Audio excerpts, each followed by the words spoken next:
This is Edge of the Box, a podcast brought to you by WhoScored.com. Hello, welcome back to Edge of the Box, a podcast by WhoScored.com in association with BetVictor. I'm your host, Dan Bardell, joined as ever by Jonathan Wilson, and with the managerial merry-go-round in full swing, we got rid of Lawrence as well, and Josh Wright from WhoScored has come in for this week to have a chat with us. And Josh, you're going to start with England's top 10 player rankings in 2021. No messing around, straight into the show, no small talk. England had 19 matches in this year, which seems like quite a lot. It started with San Marino and ended with San Marino. Their only defeat, unfortunately, was the Euro finals to Italy. And we've compiled a list of the top 10 rated players based on their performances for England. So I'll just run through that in reverse order. So in 10, it's Bukayo Saka, then Jack Grealish, Calvin Phillips, Declan Rice, Mason Mount, Phil Foden, Luke Shaw, Raheem Sterling, Harry Maguire and Harry Kane. Just a little bit more about some of those players. Largely helped by this international break. Harry Kane finished with 16 goals for England this calendar year, breaking his own record for goals in a calendar year. And Harry Maguire, who loves scoring for England, he has as many goals for England across his last 13 matches as he does in 120 games for Manchester United. Only Kane scored more goals than him in 2021. And I think United fans would like to see him hit the target a bit more often for United. The algorithm must have gone into overdrive, Jonathan, with Harry Kane scoring 4 against San Marino. I don't know what rating we would have been looking at, but yeah, the algorithm must have been playing in overtime. Well, it's interesting that a third of his England goals have come this year. I knew he got a lot this year, but 19 games is a lot. You're right. The other player that stands out there is Phil Foden, who my sense had been up until I thought he was really good against Andorra, and I thought he was really good against Albania and San Marino, for what that's worth. But I sort of thought he hadn't really performed for England up until that last sort of month or so. So it's interesting. Was he fifth in the list? Yes, he was fifth. Yeah. Yeah, I'm surprised that he comes out that high. So maybe I'm misremembering some of the games before the Euros. I thought Saka might be higher at 10.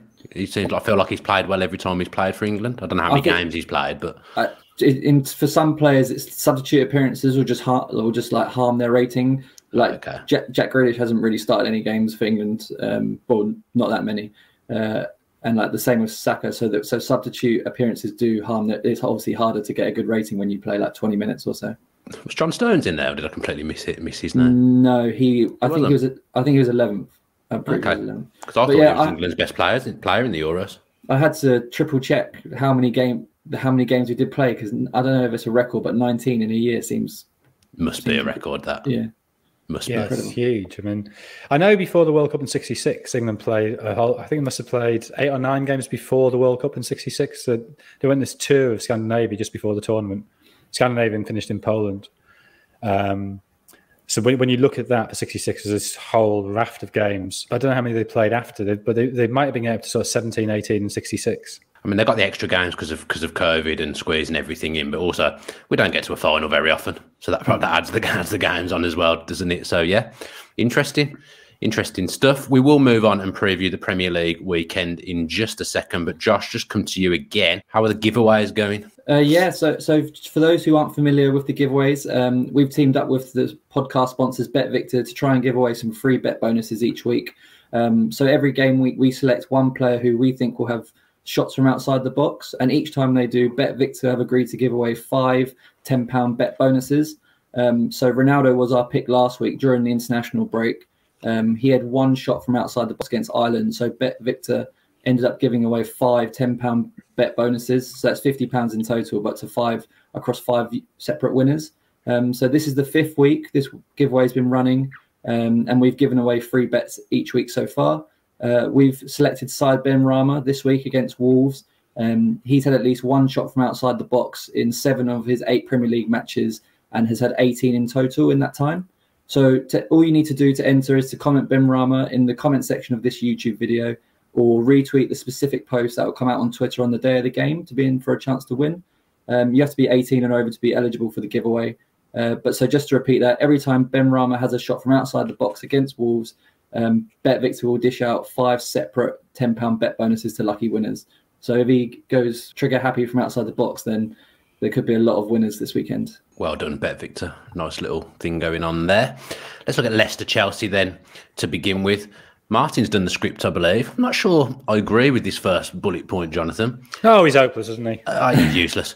Leicester struggling to juggle the Europa League and the league. I'm not sure about that. They've got a relatively big squad now. I know they've had injuries, but I don't feel like the Europa League is affecting them. I feel like just getting a team out might be affecting them. Yeah, I have to say, when I saw that in the script, that was my reaction. That maybe they are struggling to juggle it. I don't know, but the bigger problem is they've just had loads of injuries to key players, especially Fofana. I think he's the one they really, really, really miss. I mean, they do have. And they still have 4 players definitely out. So Fofana, Albrighton, Justin and Bertrand definitely out. And Tielemans is a doubt. I still don't think that Ndidi is fully fit following his knee surgery in January last year. I don't think he's ever quite got back to the form he was in before that. So, I think it's the injuries that have really hammered them. Not just this season, but the end of last season. I suppose in the midfield as well, they got Samara trying to get himself ready for the Premier League, trying to adapt to the Premier League. Josh. Well, I thought he was really good against United, Samara. A player I didn't know a huge amount about. I was really impressed by him that game against United. Yeah, Arsenal, I watched him and I didn't think he was that great, but it's a one game and anyone can have a bad game. It's probably the defence. Well, equally, anyone can have a good game. So that's true. Yeah, that is true. It's probably the defence is where the problems are, Josh. If Johnny Evans doesn't play, they never really look the same. I'm not convinced Vestergaard is as good as some people say he is either. You know, when you're playing with that back three and Marty seems to get a lot of football. I think it's the defence where the problem is. And if you're struggling at the back, the rest of the team's going to suffer. I don't want to use the Europa League as an excuse, but I don't when you're not playing great, which Leicester aren't, long trips to places like Russia and Poland, they're not ideal. I mean, that probably gives Rodgers 1 day to prepare for the next league game. And Leicester have actually failed to win 3 of their 4 matches directly after European games this season. But Martin had a point then. But well, they haven't done too well before those games either. But it's interesting because they juggled the Europa League quite well last season. They had 8 Europa League games in total, and they won their next game directly after that 6 times. I guess because there are bigger stories in the Premier League at the moment. Leicester's struggles have kind of flown under the radar. I think most people are aware that they're not playing well, but Rodgers, they seem to have escaped scrutiny. I guess that maybe is because of the injuries. But if you looked at before the season started and you looked at Leicester's transfer window, this is the first summer in 4 years where they've not lost their big player. Last year was Chilwell to Chelsea, Maguire to United before that, and Mahrez to City the season before that. And on top of that, they got the bulk of their business done early. They upgraded in midfield, added experience in defence. They signed Daka as well in attack, and I guess that's everything you want as a manager. But they're 8 positions and 6 points worse off this season than they were at the same stage last season. So, and even Norwich have kept more clean sheets than the rest of the season. So things aren't going great. And at the same time, Rodgers is getting linked to Manchester United. So it's not an ideal start to the season for them. Could it be mental fatigue, Jonathan? Because when you've blown 4th 2 years in a row, in the way Leicester have, even from the coaching staff to the playing staff, the club in general, there could be a little bit of mental fatigue knocking around, because that to do that twice is a big blow. Yeah, it could be. And then I guess the Europa League just sort of reinforces that point. You've blown it, so you're playing in the Europa League, not in the Champions League. But I still think they got 15 points. They're only 5 points off 5th. So it hasn't been disastrous. I still tend to think that this is to do with the injuries, and it will sort of pick up. And I think with Leicester particularly, that comparison season to season can be slightly misleading, because the last 2 seasons has been a tailing off in the second half of the season. So there is some wiggle room there that they can make that back. So I don't know. I mean, yes, there are bigger stories. Yes, there is more dramatic stuff happening. I'm not sure there's that much of a story happening here. That Leicester, I think, have overperformed the last 2 seasons with the injuries. They've sort of settled back into a mid-table level. I'm pretty sure they'll be top 10 by the end of the season and probably getting to Europe again. For a club of Leicester stature, that's probably about right. Fair. And a club that doesn't really have any problems, Josh, although I think they did draw to Burnley last time out. I think that was the last game week. Chelsea, Tuchel's squad rotation is unbelievable. That he could literally pick a completely different 11 one week to the next, it doesn't seem to make a massive amount of difference. The squad size and the rotation level is amazing. Yeah, he's got lovely options, hasn't he? I think apart from the thing that's caught me by surprise quite a lot is the resurgence of Loftus-Cheek and Barkley. But apart from that, I think just the sheer amount of goals that Chelsea are scoring from their defenders has been incredible. I think between all of their defenders, they've scored 12 league goals this season, which is more than 6 teams have managed in total, and only one shy of Arsenal's tally. At the start of the season, I wondered whether not a fluke, but I wondered whether it was sustainable for their defenders to keep that up. But they are every week, really. And I guess that just points down to really good coaching from Thomas Tuchel, that he's getting defenders into positions where they can score regularly. Reece James is Chelsea's top goal scorer in the league this season. Ben Chilwell has as many as Lukaku. Trevor Chalobah, who wasn't even meant to be at Chelsea this season, has more than Werner. Chilwell's having more shots per game than Jack Grealish. Rudiger's having more than James Maddison. I think Chelsea's system is just geared to get goals from anywhere and anyone, and that must make it a nightmare to plan for. A little brief fantasy football update, Jonathan, for you. Rudiger has the shots, as Josh says, but he never bloody scores. Oh, he must be the only defender that doesn't score for Chelsea. It's funny you say that. Team. It's funny you say that, Dan, because we've actually got a bet for Rudiger this week. Just a little boost from Bet Victor. It's just on the theme of Chelsea's defenders scoring for fun. And Rudiger has actually scored this season, but we've got him priced up to score any time on Saturday, and for good reason, really. Only Palace and Leeds have conceded more set-piece goals away from home than Leicester since the start of last season. And Rudiger has actually scored in each of his last 3 league games against the Foxes. So just on the theme of Chelsea's goals, Chelsea's defenders scoring, and Rudiger's got previous against Leicester, Bet Victor have boosted that to 13-1 for Rudiger to score any time. You can't get a better price than that, and it's a pretty big price for just an anytime goal scorer. I could do with some of that, definitely. I mean, I'll update you on my Football Manager life a little bit later on in the show, Jonathan. But players that I thought, like Josh just touched on, players that I thought were like in Chelsea's third 11 probably are playing games. And I watched that Burnley game. Ross Barkley had a really, really good game. He absolutely dominated that midfield, ran the show. I mean, I watched him toil for Villa last season and didn't want him back, and now he's playing in the Chelsea first team. I think Tuchel's done something really clever there, because it's not just about Barkley. There's issues with Barkley at the start of the season, and Tuchel basically said, unless you knuckle down and get fitter, you're not going to be anywhere near the team. And he has knuckled down and got fitter, and so now he's getting picked. And that's not just good for him and good for Chelsea. It's good for the whole squad, because there's a very clear example there of, if you do what the manager says, you do have a chance. It's not just he's got his favourites and he ostracises others. If you do what he asks you to do, if you make the improvements he's asked you to make, then you there is a way back. And I think that's a very healthy environment to have. Now, Chelsea, whether he'd be getting game time if Kovacic and Kante were fit, maybe not. But injuries happen, and it's very useful to have players you can bring in. So I think, and Loftus-Cheek as well. I mean, obviously the injury problems he's had, and he's clearly a very good player. You sort of hope that he can get some consistency and can stay fit.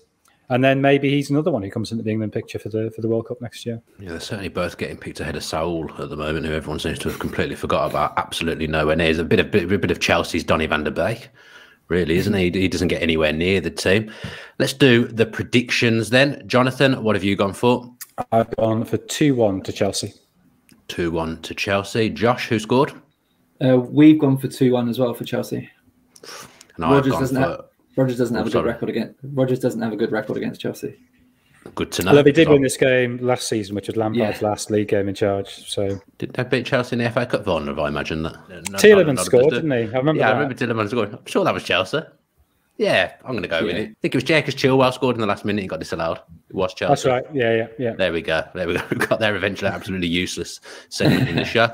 I've gone for Leicester 0, Chelsea 1. Hopefully Rudiger from a set play. Right, Jonathan, since we last spoke, all change on the manager front. Oh, the manager front. So the manager front. About league table. I was. No. We're not there yet. I don't know where we are with that. We'll come on to that later on in the show. Aston Villa, Steven Gerrard. Dean Smith's obviously left. He's now Norwich manager, and Newcastle have finally got a manager as well in Eddie Howe. I mean, pick one. What do you expect? Okay, well, let's start with Eddie Howe. when Bruce was first sacked, Eddie Howe was the first name that sort of cropped up, and it sort of made sense because he's 43, he's bright, he's English, he's got experience of the Premier League. Okay, it didn't particularly go well for him at Burnley the one time he left Bournemouth, but he had 5 seasons in the Premier League, essentially battling relegation, but playing the sort of football I think Newcastle would like to see, so aspirational football. And he was available. So all of that, seemed to be in his favour. And then they faffed about for a month and went round the houses of Fonseca and Emery and Lucien Favre and various other people. And then they end up back at Eddie Howe. And we've seen with Nuno at Spurs, that's not a great thing if a manager is very obviously not the first choice. So it's not insurmountable by any means. And I think Eddie Howe is probably a slightly more forceful personality than Nuno. Certainly the way he's been welcomed into Newcastle is very different to the way that Nuno was treated at Spurs. So maybe that isn't so much of a problem. From a football point of view, I think where there is an issue is that Newcastle haven't kept a clean sheet yet this season. So if you're saying, what do Newcastle need to do? If you're a troubleshooter going at Newcastle, how do you solve the problem of Newcastle before you can bring in any signings in January? And they will have played 20 league games, more than half a league games by the time the transfer window opens. So they do need to pick up some points before then. So what do you need to do? You need to tighten up the defence. Well, Eddie Howe's Bournemouth has let in 65 goals a season in the Premier League. Even the season when he finished in top half, he let in 61, which was his best season defensively.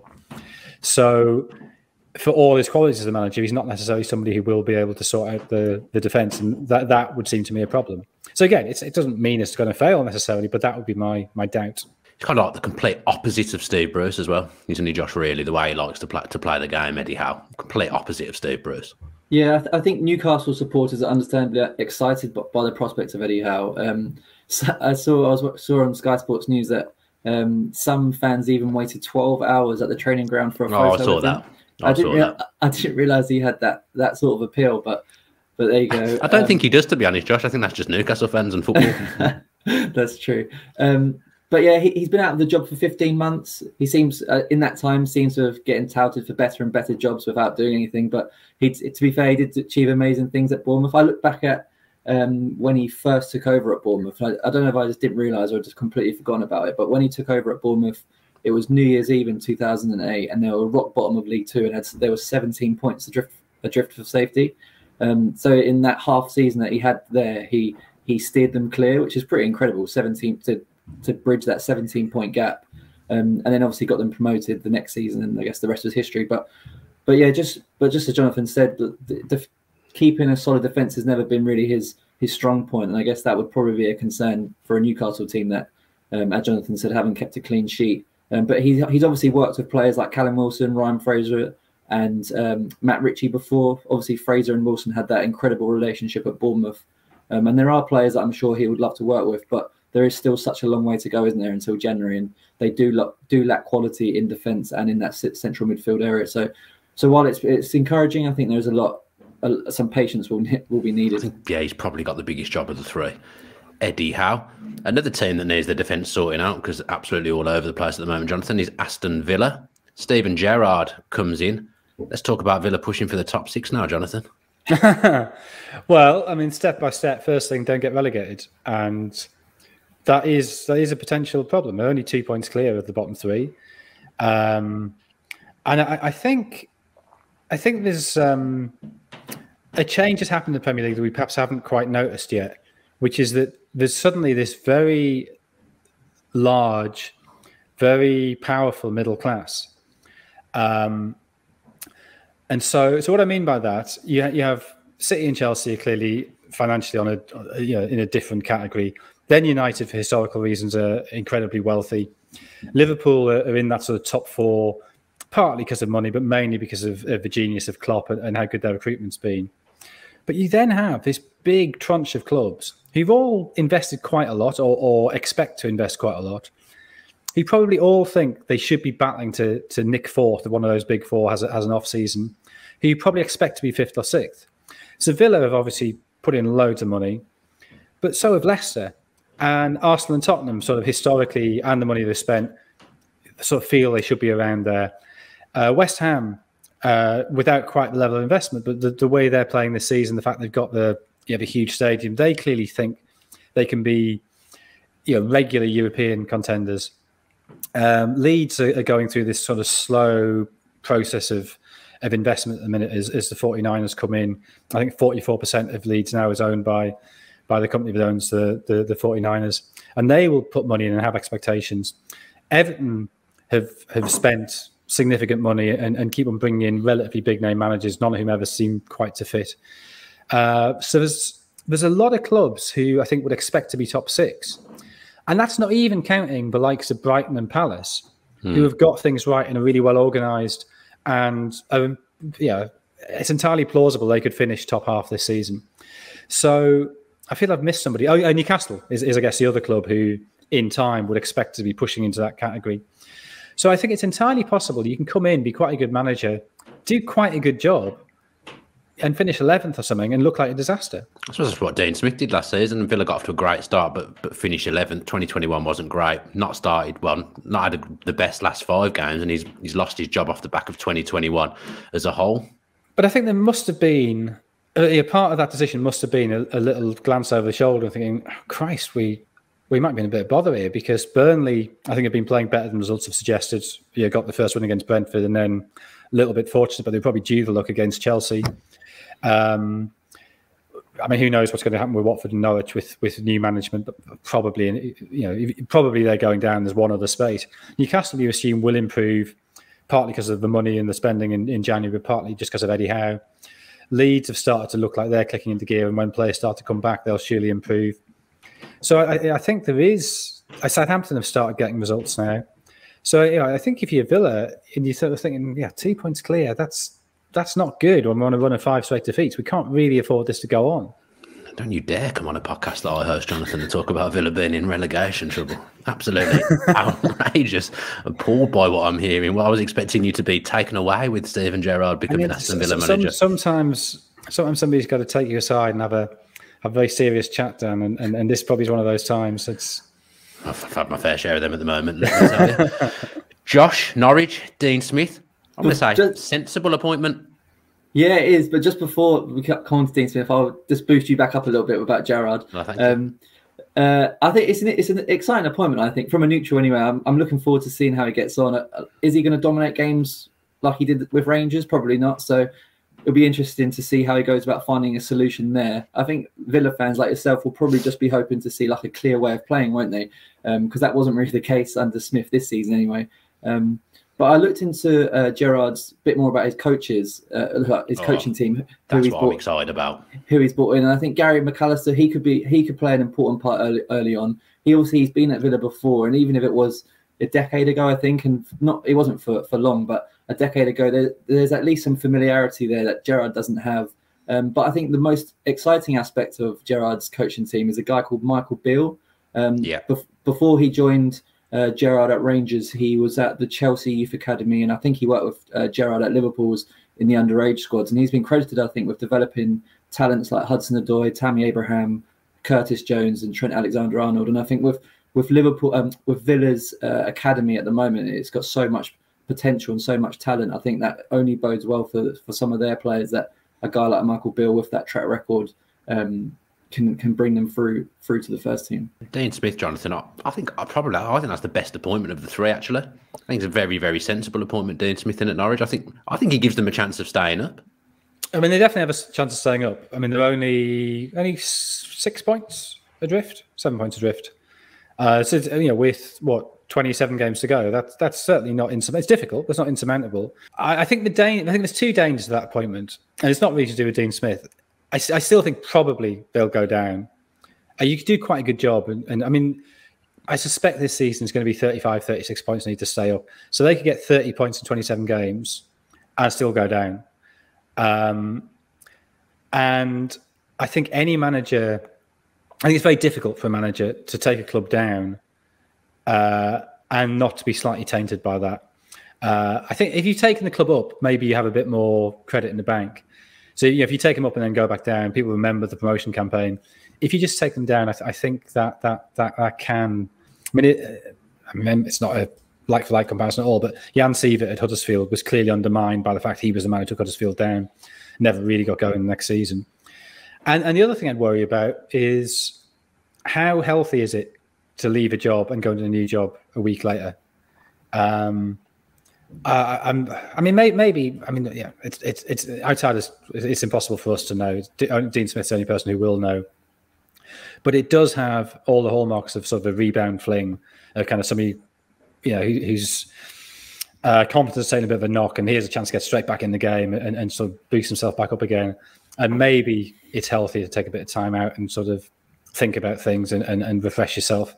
I don't know. I mean, he may be the sort of personality who will respond well to this, maybe not. But that would seem to me an obvious question mark as an outsider. He said himself in his press conference yesterday that he's not really been out of the game since he was 16. He wanted to get back in, and I guess he's probably a wounded animal as well. He'll feel like he's got something to prove. He'll feel like he probably had a bit of credit in the bank at Villa and deserved a little bit more time. There's some decent players at Norwich who haven't been used as well. So even just by playing Cantwell and Rashica, I think the Norwich fans will get behind him. Let's not forget Billy Gilmore. Yeah. Billy Gilmore, here we go on the podcast every week. He's going to be now. He's going to be pulling the strings. Dean Smith probably would have quite liked someone like Billy Gilmore, to be fair, at Villa, just to free up Douglas Luiz a bit. We'd have liked anyone in central midfield. Yeah. And Cantwell was obviously heavily linked to Villa in the summer as well, wasn't he? So there's two players that I'm sure that will come straight back into the team. I think Gilmore's played more minutes for Scotland than he has for Norwich this season, and Cantwell's not played since September. So obviously they'll be hoping to get back in as quickly as possible. And I think we can expect to see Matthias Norman's probably been Norwich's best player this season, albeit not a high bar to set. But I get it. We've looked at the stats between Norman and John McGinn, and they marry up quite nicely. So I guess we can expect to see Norman turn into Smith's sort of McGinn player in midfield. They both like shooting from distance, carrying the ball forward, committing a lot of fouls, and neither are particularly efficient with their passes. And McGinn's been creating a lot more chances than Norman, but that's perhaps the case of Villa just having a better squad and challenging for wins more than Norwich are. But yeah, there are some interesting players in there that I think Smith will enjoy working with. Just when I thought this podcast couldn't get even more low as a Villa fan, you're now comparing Villa's best central midfield player with Norwich's best central midfield player for stats. I'm not sure that's good at all. It's time now for the Just a Minute section, and it feels like years ago when we made our last prediction. So how did the last game week go for the predictions from WhoScored, Jonathan and myself? It's actually tightening up at the top now. Dan, yourself and Jonathan, you're both level on 74 points now. And WhoScored are just 4 points back. WhoScored are actually 10 off the lead 2 weeks ago. So we've cut into that quite nicely. But yeah, it's just 4 points separating all three of us. It's intense. Jonathan, on a little bit of a stodgy run, I would say. Yeah, I don't think I've had a correct score for 3 weeks now.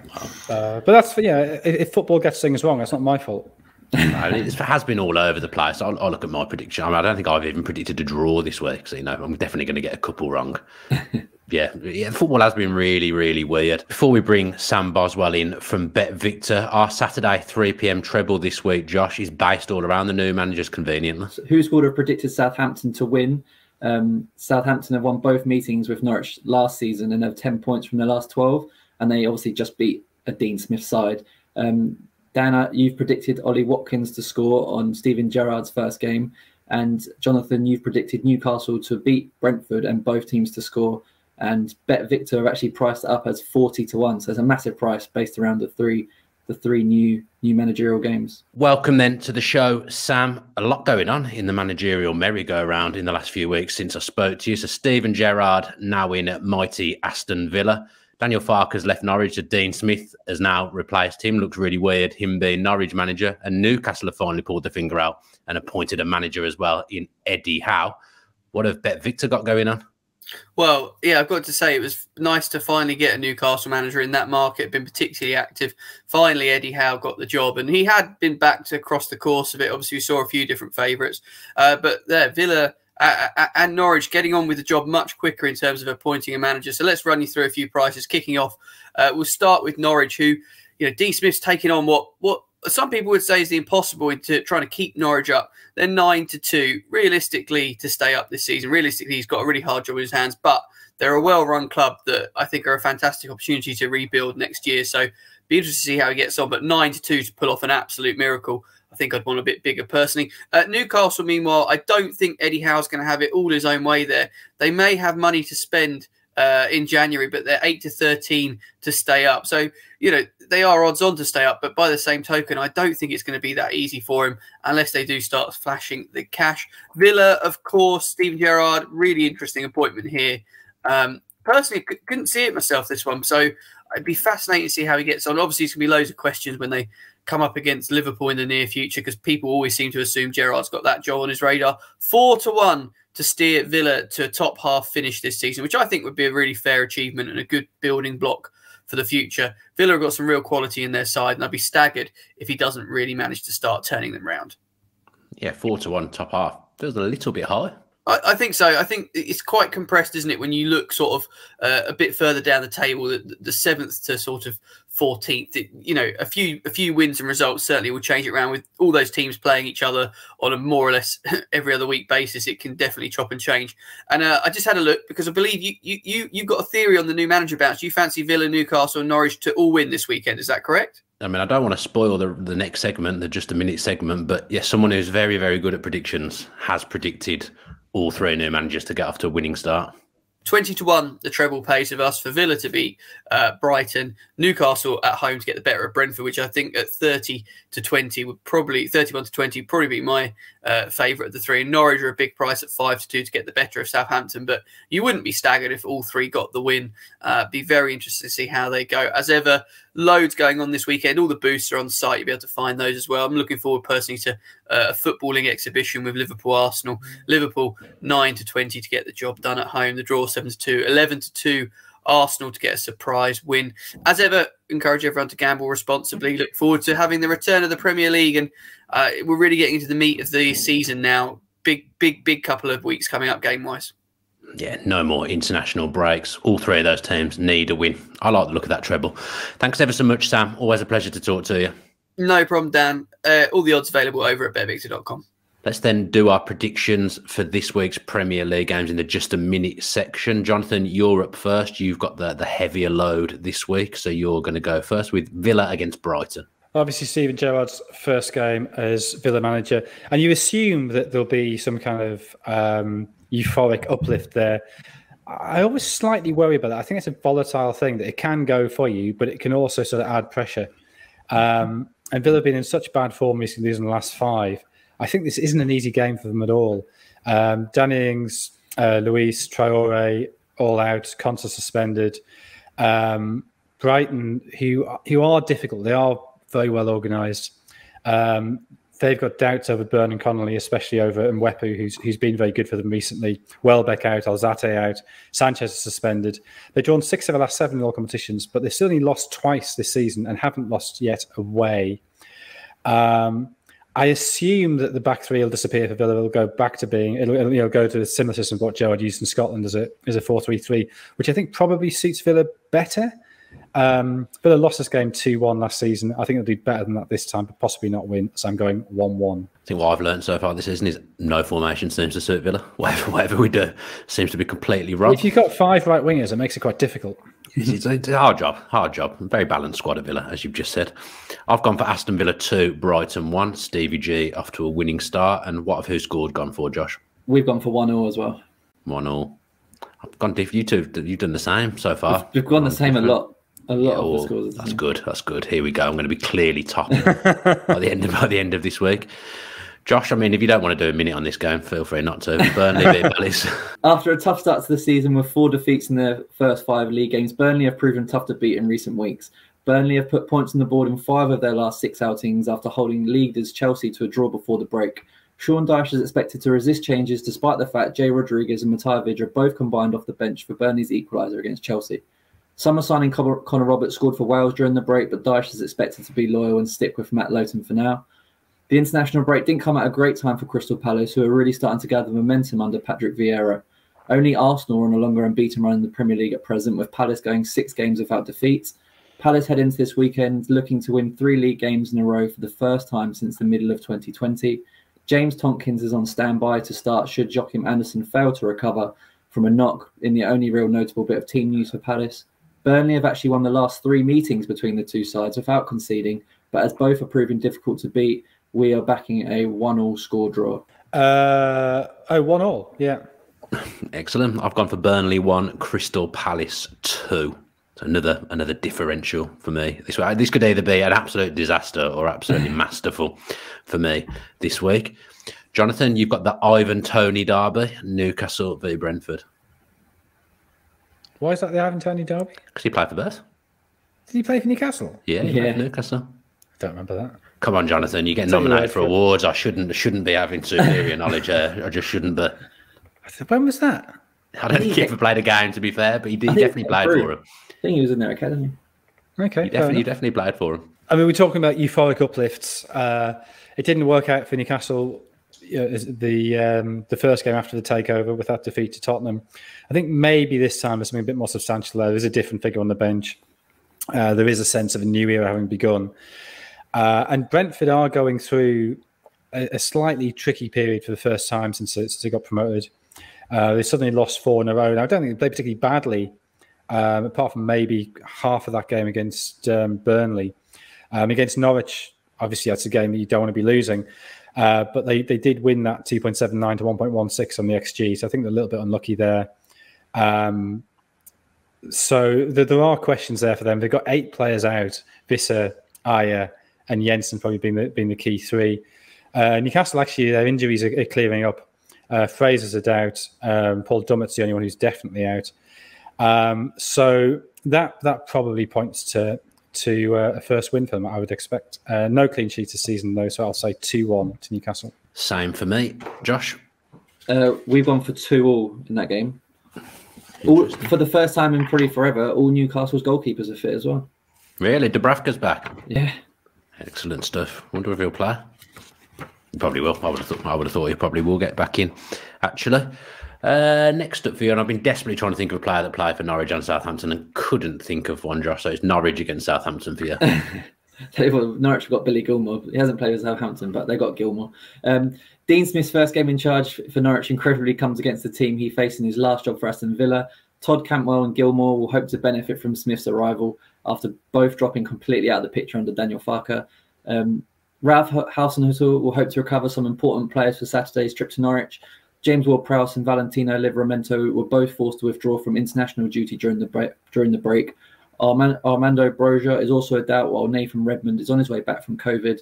Should Ward-Prowse and Livramento recover in time, then Southampton should really be unchanged from the win over Aston Villa before the break. Southampton started the season with no wins from their first 7 in the Premier League, but have now won 3 of their last 4. Having won their last 3 against Norwich, they should be fancy to win here and inflict back-to-back defeats on Smith in a matter of weeks. We've gone for a narrow 1-0 Southampton win. I've gone for Norwich to win 1-0, the Dean Smith start. Jonathan? Southampton win 1-0. Nathan Redmond played for both. Excellent, that's great. Great shout. You'll be pleased now. I've got one for your next game, Jonathan. The Ben Foster derby, Watford against Manchester United. Yes. There's quite a few. Tom Cleverley, Josh King, Ashley Young. I might start doing this. I might start calling all the games derby, see what I can come up with. So we'll go with the Ben Foster derby, Watford against Manchester United. I mean, what can you say new about Manchester United? I mean, absolutely nothing. It's the same as it's been for, it feels like eternity. They'll probably win this because they have much better players than Watford. But yeah, things clearly aren't right there. They're going to be without Varane and Pogba. Pogba, who damaged his thigh volleying a ball in France training. There's doubt of McTominay, Cavani and Shaw. Watford without Atebo, Kucha, Kabasele. Very hard to know what's going on with Watford. I mean, they lost 4 of the last 5. They're clearly in a bit of bother. 3 of those 4 under Ranieri. They did have that 5-2 win against Everton, which just doesn't seem to fit into any of the other fixtures. I think what is encouraging for Ranieri is that the last 2 games have both been 1-0 defeats. So there is a sense that they're tightening up. So at least maybe there is something to build on there. United's form is awful. 1 win in the last 6 in the Premier League, but they should have enough to win this. So I'm going to go 2-1 to United. Samesies from me. Josh, who scored? Yep. Same as us, 2-1. Probably Watford score first and United come from behind, something like that. Yeah, 2 in the last minute for Manchester United. Your last game to preview, Josh, is the Paul Ince derby. It's Wolves against West Ham. Wolves' 5-game unbeaten streak came to an end last time out as they lost 2-0 away to Palace. Bruno Lage has a relatively settled squad with the only doubt about who plays in the front 3. After a bustling start to the season, Adama Traore has only started 2 of Wolves' last 6 in the Premier League. Trincao currently has the edge over him, but it wouldn't be a surprise to me anyway to see Daniel Podence start here for just the second time this season. West Ham have won 6 of their last 7 matches in all competitions and would have been flying after their 3-2 win over Liverpool last time out. Victory over Jurgen Klopp's side did come at a cost, however, with Angelo Ogbonna now unlikely to play again this season. David Moyes should at least have Declan Rice available after he pulled out of England duty through illness. Pablo Fornells will also need to be assessed, while West Ham shelled out £100,000 on a private jet to get Mikel Antonio back from Jamaica as quickly as possible. Third in the table, West Ham will be expected to win this one. The fact Wolves are yet to keep a clean sheet at home this season, coupled with the fact West Ham have conceded 6 times across their last 3, points towards an entertaining game. Added to that, 9 goals were scored across the 2 fixtures last season, and we fancy West Ham to keep it going with a 2-1 win. I've gone for 2-0 to West Ham. Jonathan? I've gone for 1-1. No, this one's right. This is a stupendous show. It's the Mangala derby, Man City against Everton. Fabian Delph as well. Fabian Delph. Did Mangala play for Everton? I felt like he had a brief loan spell there. Kanchelskis? Centre back. Kanchelskis. Yeah, I like Mangala. I don't understand City at all at the minute. That they can go from being brilliant to being very, very tepid from week to week. So the last game was that very straightforward win in the Manchester derby, when they could have scored 7 or 8 if they'd really sort of put the foot down. But the game before that was the defeat at home to Palace, when that issue they have in certain games of just not being able to get going, not being able to create chances, and then not being able to take the chances they do create, was to the fore. And the game before that was them going out of the EFL Cup to West Ham. So, we've seen plenty of teams this season who've won at Old Trafford, and you sort of think, well, they're going fine. Everton, Villa, but maybe getting results at Old Trafford isn't all that anymore. Everton clearly have huge problems with injuries. Doucouré, Calvert-Lewin, Davies, Gomez all out. Holgate suspended. Mina may be back, but that's still not certain. I think this will be a pretty deep-lying Everton. You remember how Rafa played against City for Newcastle, and I think he set a record for the lowest possession in a half in a Premier League game. Maybe they'll hold out, maybe they won't. I certainly can't see them scoring, so I'm going City to win 2-0. I've gone for 3-0 Manchester City. And Josh? We've gone for 3-0 as well. For Man City. Excellent stuff. And in the news that everyone cares about, Mangala did play 2 games on loan for Everton. Oh, very good. Well done. I spent the first 40 seconds trying to spell his name. That was good, yeah. The John Stones derby as well. Yeah, I like that. We'll start adding that in. I'll probably get told after the show that stop doing that. It's adding too much to the just a minute section. Don't do that again. But I enjoy thinking of players to create derby games. Let's look now at Liverpool v Arsenal, the Michael Thomas derby. I tell you what, I am on absolute flames with pulling old footballers back that play for both teams. On fire. It says here that making sense of Liverpool's defensive issues, Jonathan. The defence been that bad? Yeah. I don't know why I felt the need to be that high about it either. So they've let in 2 or more on 6 occasions this season. Okay. So that I mean, I thought it was interesting after they lost to West Ham. Klopp saying that it hadn't really felt like a long unbeaten run because they had too many draws in there, and he hadn't really felt like they were playing particularly well. But I think there is a slightly strange sense that they've gone back to similar problem. I mean, they're obviously playing better now, but it's not dissimilar to how it was when Klopp first came in. That they're thrilling going forward and incredibly exciting when they've got the ball, but you do always think you've got a chance against them. They've started conceding a lot of goals from set plays. You think of the Atletico game, you think of the West Ham game, and 2 goals from West Ham. And West Ham are very good at set plays. And also, West Ham are really good at hitting that space behind Alexander-Arnold, which Liverpool had pretty much protected this season. So you sort of think of Arsenal and the way they play. Aubameyang maybe getting in that space behind Alexander-Arnold. I mean, it doesn't have the pace of some of West Ham's forwards probably, but still, it is a potential source of danger, I think. Alisson also, like, he has a few games a season where he's absolutely all over the place, and I think that was his game last time out, Alisson. Yeah, he wasn't particularly great. I don't know how he was trying to claim a foul for one of the West Ham corners, but yeah, I guess last season was all about the different centre-back pairings that Liverpool had to go through, and I guess this season it's been more about the different midfield combinations. Across their first 11 league matches this season, they've used 9 different midfield 3 combinations. I think fitness problems for players like Henderson, Keita, Thiago, Fabinho and Oxlade-Chamberlain, they aren't new, but last season at least had one constant in Gini Wijnaldum. Wijnaldum still played more Premier League minutes in midfield than any other Liverpool player since the start of last season, considerably as well. And he obviously now plays for PSG. But that's not to say that Wijnaldum, Liverpool lost one of the best midfielders in the world. But he, in the role that he played in the team, he played it to perfection and was always reliable in it. He was always in the right place at the right time when Liverpool was stretched. He would bridge the gap between defence and midfield, and also supply those late runs into the box. And Klopp hasn't really found anyone that can play that role to the same level. And I think that's left in some instances Liverpool's defence being a bit overrun. And I think like one defeat in 17 games is pretty good start to the season, but there have been times in games where they've just let the game slip where you just wouldn't expect them to. And I think it's like the multiple goals they've conceded in games against AC Milan, Atletico. I think they threw away a 2-0 lead against Brighton. Obviously, the 3-0 with Brentford. They're just conceding in moments where you don't. Well, in at least the last year or two, they wouldn't normally. So, and even in the 5-0 win against Manchester United, obviously it was an easy game, but very early on, United did get in and around their penalty area quite easily. So I think there is stuff to iron out there for Klopp. I mean, if we wouldn't have been talking about dodgy defences at the start of the season, I would have assumed we would have been talking about Arsenal. We spent the first few weeks of Edge of the Box just laughing at Arsenal, basically, Jonathan. I certainly did. But I think they do have genuine top four hopes again now. Yeah, they do. I mean, certainly, I think they should be expecting to finish above United this season. The issue is, can they catch West Ham? Which I think, again, if you'd said that at the start of the season to Arsenal, is going to be your West Ham for the 4th Champions League spot, I think they'd have been delighted with that. Thomas Partey's made a big difference. And I know he came in with big expectations last season and perhaps didn't quite live up to them, partly because of injuries. But and I know this is a ludicrously small sample size, but when he's played this season, they haven't lost and they've won 71% of games. When he hasn't played, they've only won 57% and they lost 43%. So he's made a huge difference in front of the defence, and that I think is where that solidity's come from. And of course, they didn't have Gabriel those first 2 or 3 games. When it also, Brentford away on the first day probably was difficult.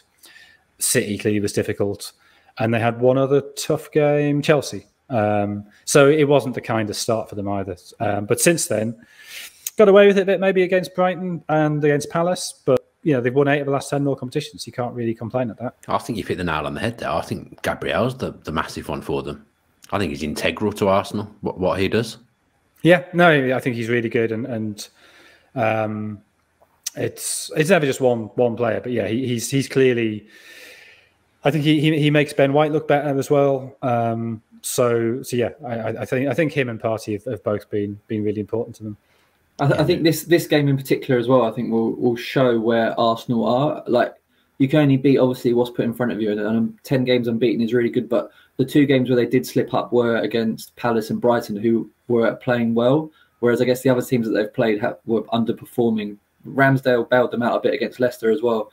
But against Liverpool, they're obviously coming up against a side that's generally playing quite well. And that 4th spot, you have to say that Chelsea, Liverpool and City are nailed on for the top 3 in whatever order they finish. But it's just whether Conte can get Tottenham going quickly and how long United stick with Solskjaer, I guess, and whether West Ham can sustain this run. And obviously Arsenal are the only team that don't have European football, so maybe that might helps. Be a factor. I slagged off the script at the start for saying about the Europa League, and now I've just sat here and said, not having European football, that really helps. A walking contradiction. Now, a combined 11 would have been full of Liverpool players earlier on in the season, Josh. Give us the balance. Let's play the guessing game. Jonathan loves the guessing game. How many players first have you got in your team, Jonathan? How many do you think have made it into the WhoScored team? How many of my team have made it into the WhoScored team? 7. 7. I reckon there's 4 Arsenal players in the 11, Josh. There's only 2, but I guess that is down to great segment. Arsenal are still playing catch up, aren't they? After they had a bit of a dodgy start, and also they've got a big 5-0 defeat in there. Well, I've only got 2 as well, who are Gabriel and Partey. Huh. Well, they're different to us. We have. I'll just run through the team. So in goal, we've got Aaron Ramsdale. I think he's obviously he's exceeded expectations since joining Arsenal. I didn't realise he had that level of distribution. To be honest, I guess that gets hindered when you're playing for a team like Sheffield United. But the back 4 is still all Liverpool. We've got Trent Alexander-Arnold right back. I guess we've got Matip and Van Dijk at centre back. I guess you'd say that Van Dijk's still finding his way back from from that's obviously quite horrendous knee injury, but he's still getting in there just ahead of Gabriel. Andy Robertson, I don't think Liverpool fans are quite so happy with his form this season, but he just edges it just because Costas Tsimikas hasn't played enough games. Tierney's been injured, and Nuno Tavares has only played a couple of games as well. In midfield, we've got Naby Keita and Jordan Henderson, and then Emile Smith-Rowe just in front of them. And then it's an all Liverpool front three with Salah, Jota, and Sadio Mane. I mean, someone was ringing me, so I completely missed the defence, but never mind. It was all Liverpool. All Liverpool defenders. Yeah. Okay, excellent. Jonathan, who are your two Arsenal ones then? What are the differences? I mean, I was cheating slightly by playing two left-sided centre-backs of Gabriel and Van Dijk together. And then I had Partey, Henderson and Fabinho in midfield. But otherwise, identical. And I think we have a bet builder, Josh, for this game. Yeah, we do. And this bet builder is massive, to be fair. So I'll just run through it to start with. So we've got Salah and Mane both to score any time. We've got both teams to score, and we've got Lokonga to be carded.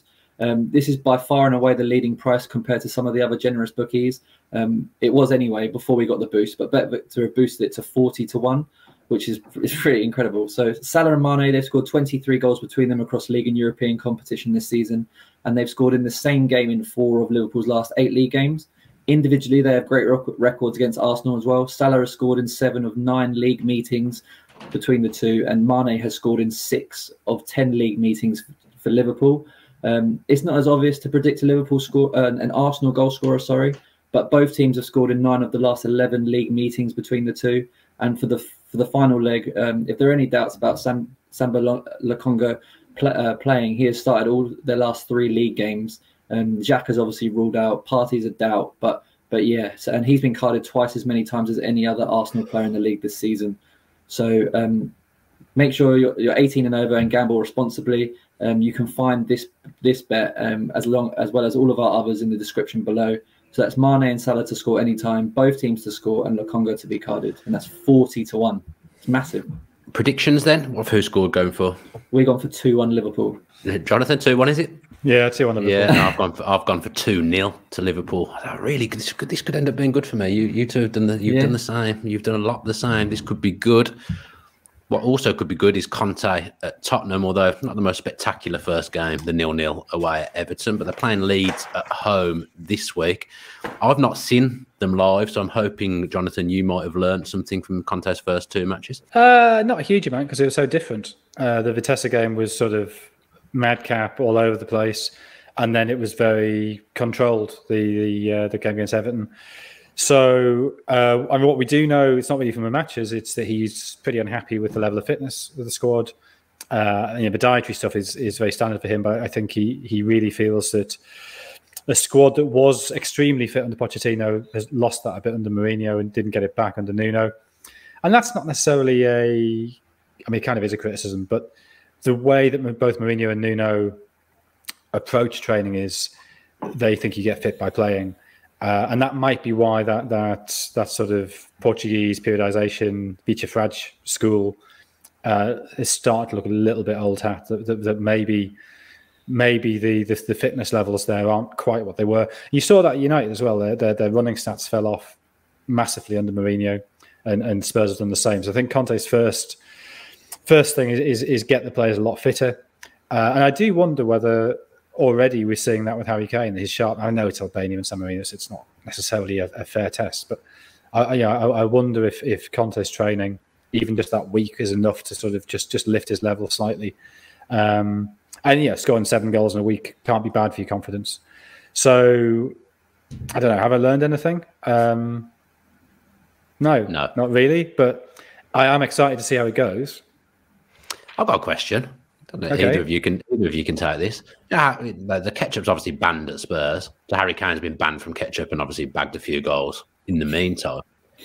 When he's away for England, would he be sitting there and Jack Grealish is tucking into some ketchup and he's not allowed it? Or when he's on England duty, would he have some ketchup? Absolutely guzzling ketchup. Just there, ripping the tops off sachet, squeezing it down. I don't know. Not there. The thing with the ketchup, it's an easy sort of thing to talk about because it sounds slightly ridiculous. So a little splodge of ketchup. How bad is that really? It's basically there's 2 things there. So one is, what sort of food do you have ketchup on?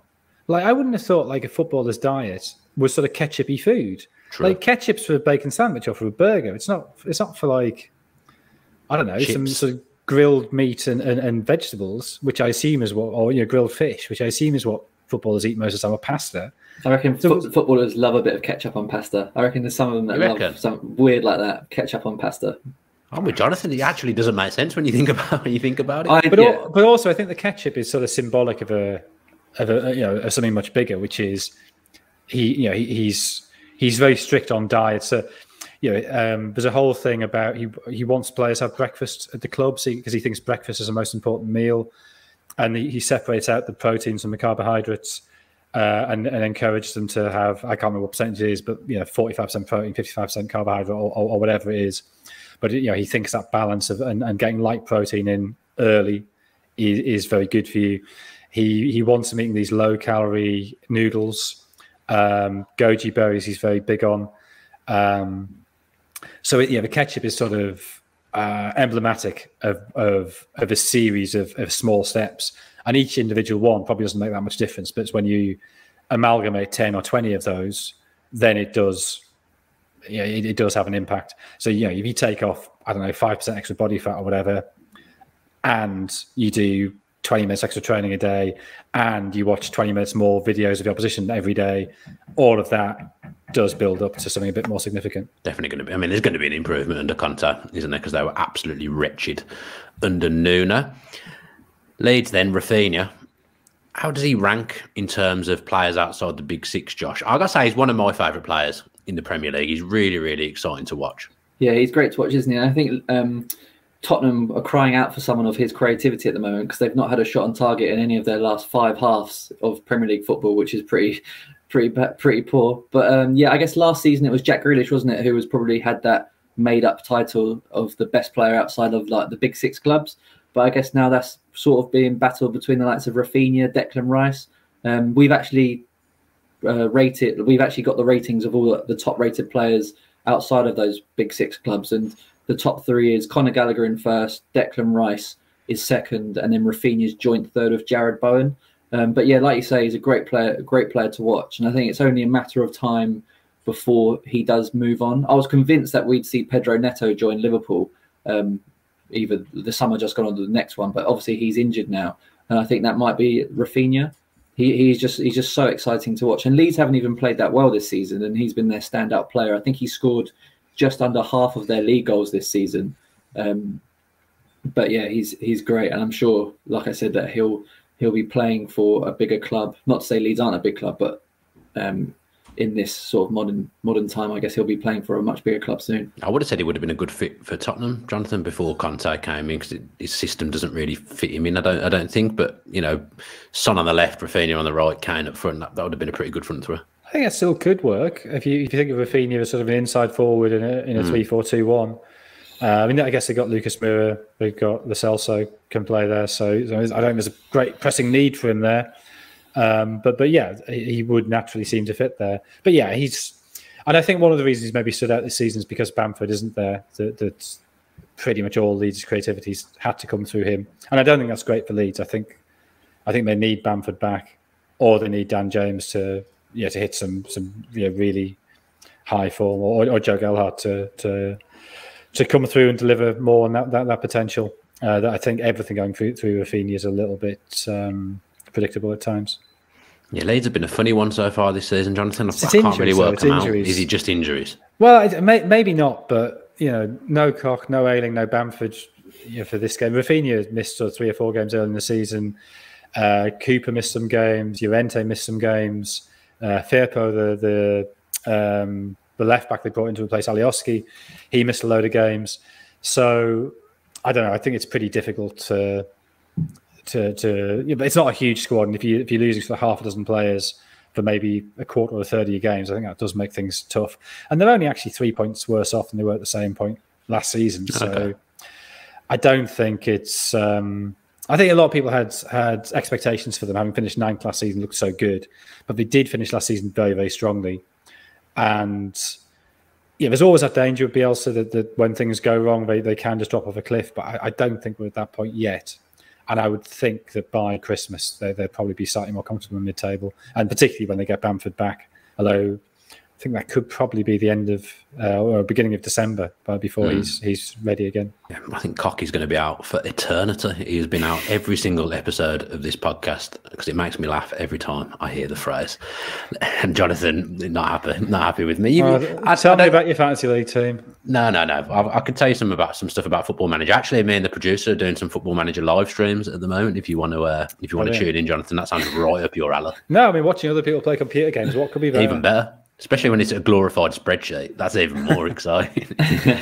Have we got a bet builder, Josh? So we've gone based off Kane finding a bit of form for England. We're backing him to score in this game. So he approaches.